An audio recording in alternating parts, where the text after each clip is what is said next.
according to Minister Minsa Kabanda, on the 5th day of February, she addressed the media and gave an ultimatum of 2 weeks to all hawkers who are operating on pavements, drainage channels, junctions, and road reserves within Kampala to vacate or risk being arrested. How enforceable is this? And 10, 11 days down the road, are the leaders, or is the leadership in Kampala on the same page regarding this? We'll be speaking to Kampala Lord Mayor Erias Lukwago to share his opinion on this. Lord Mayor, good to have you and a very good morning. How did you, as KCCA, arrive at this decision that was communicated by the minister?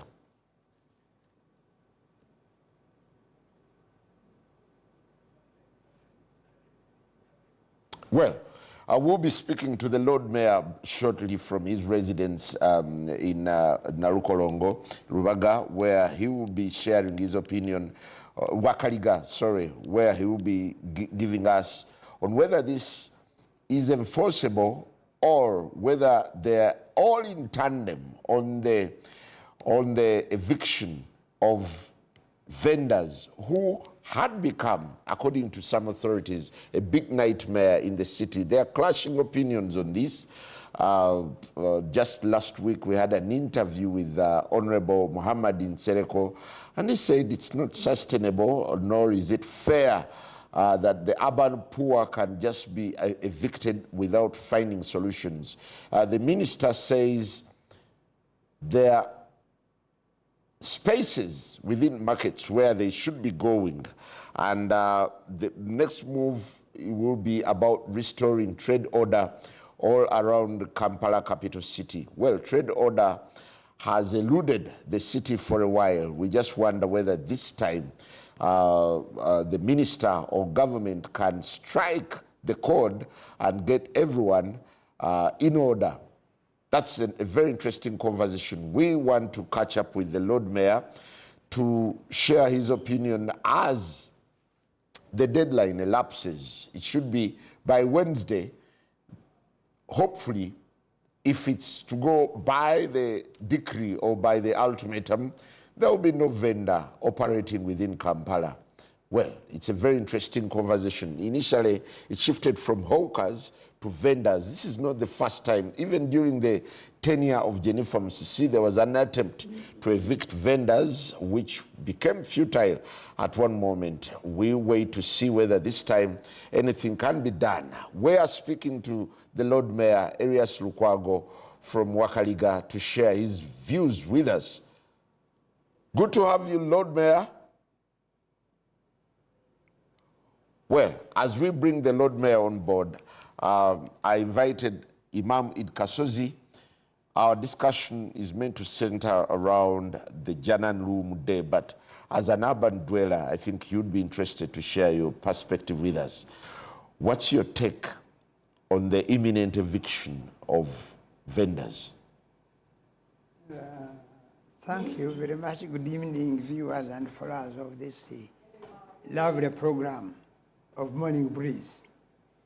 On that matter, I will sound very controversial, extremely controversial. I am one of the backers of that policy if it is to be implemented, because I would like to see it take place for two reasons. You have only talked about vendors. I want to include border cyclists. Both of them, in one way or another, because they are not properly guided, they are a menace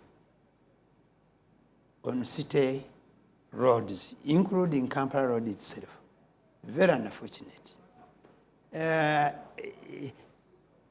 However, of course, sympathies come. I have those sympathies. But if vendoring is going to take place in Kampala, it should be guided, and the vendors themselves should develop a discipline to adhere to the guidelines given to them, and then appreciate that people in business who have paid rent, who pay taxes, are also entitled to sell their merchandise. Well, very interesting. Lord Mayor, good to have you with us, and very good morning.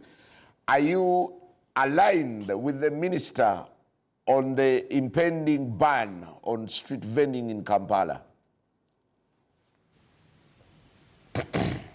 You see, the question is not about banning or not banning. Actually, they are framing a wrong question as to whether we need a trade order or not. The fundamental question we need to ask ourselves, how do we create this trade order? And to arrive to a correct answer, again, you need to interrogate the issues relating to the situation we are contending with. Why are we trapped in this vicious cycle of having street vendors back on the streets, and then you have to carry out brutal operations? Brutal operations, evictions. Evictions, brutal operations. Why are we trapped into that vicious cycle? You have not interrogated that issue. You need to go back to the law. The law guides us on what we need to do, and also ourselves, we made a policy to work out a mechanism on how we can regulate street vending. Because street vending or street trade needs to be regulated. But regulation does not necessarily mean eviction.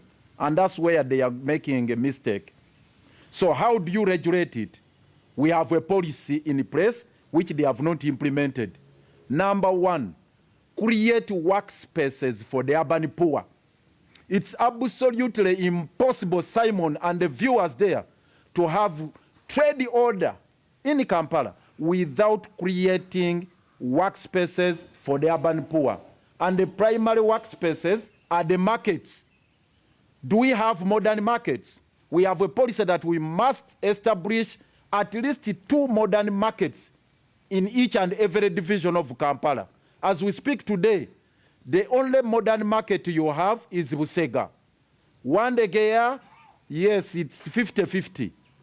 We tried to create one at Chitintale. Government did not give us enough money. They didn't give us enough money. And actually, the civil works is stalled. So the only market which is available today is Busega, and courtesy of Africa Development Bank. So that is a very serious challenge. How do you create trade order without creating workspaces for the urban poor? That is number one. 2, we also pushed the parliament to come up with a law that must prevail over. No. We pushed the parliament to come up with a law that would help us address the issue of landlords exploiting tenants, because we have a problem there. I heard my brother, Imam Kasos, talk about people in arcades. Yes, their interests must also be catered for. But unfortunately, government has not implemented that landlord-tenant law, which regulates rent tariffs. It regulates the working relationship between the landlord and the tenant, so that you do not have a slave-master relationship within the arcades, the kind of situation we have today now. And that has created the problems. There are people running away from arcades because of oppressive practices put in place by landlords. And the law sought to address that issue. And when you look at the meetings being held between Nabanja, the Prime Minister, and the Chirumiras of the Kwagalana group, it's like just a matter of conversation, beseeching them to behave in a humane manner. That's not the way to go. There must be deliberate policies, deliberate interventions to address that critical issue. The other thing is about regulating them by way of giving them licenses to operate in some selected areas.